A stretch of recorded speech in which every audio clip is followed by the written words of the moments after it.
Hello and welcome to The Big Reference, video podcast of what is happening on the net. Last time we did a review of cnet.com and today I want to talk to you about Twitter.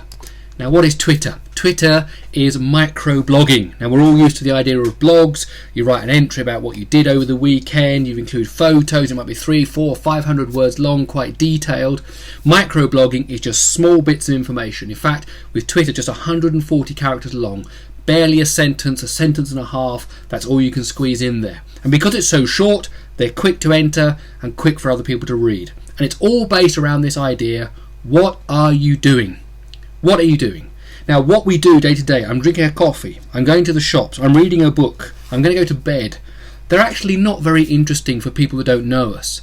But for our family and friends, they are interesting.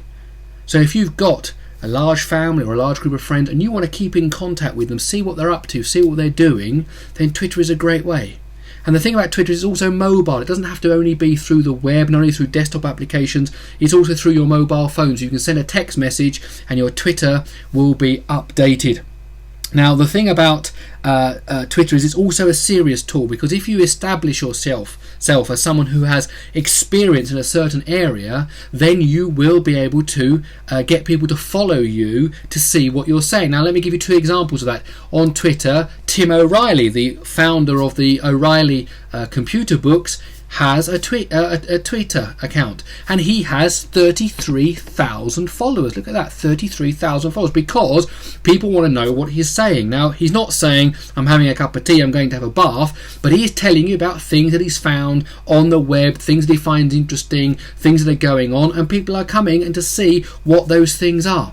In fact, even news services like the New York Times have a Twitter account, and they've got 214,000 followers. That's people who are following their account, and what they're doing is, as the headlines are coming out, they're blasting them out on Twitter, and you can follow that and they appear on your account as well. So as you can see, when you go to someone's Twitter account, you get to see just the things that they're saying.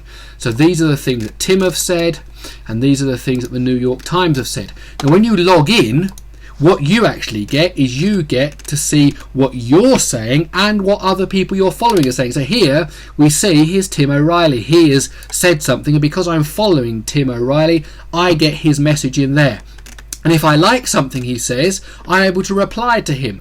And I'm also following 10 Downing Street and some other friends and family of mine. So the great thing about Twitter when you're logged into it is you get to see what other people are saying that you're following, and you get to chip in with a tweet to answer their question, to encourage them, to point them in the right direction, just to say it's great that such and such has happened. And that just keeps these little tweets, like little birds, tweeting along, twittering along, all these little bits of information going around you. Twitter can also be a serious tool, like there's even coffee shops that accept orders for the next coffee over tweets.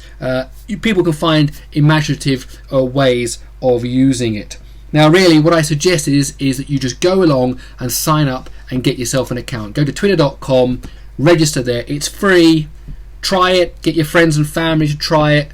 Maybe you'll already find some people that have already got Twitter accounts, because when you sign up you can go through this thing, it will check your email account and see who you already know, and you'll actually find that there are people that are already using Twitter and you are able to keep in contact with them. And microblogging can be a real fun way of establishing what everyone else is doing, and also establishing yourself as an expert in any particular field. So it's fun and serious at the same time. Well, I hope you've enjoyed the show. Come back next time to The Big Reference, when we'll see what else is going on the internet. Goodbye for now.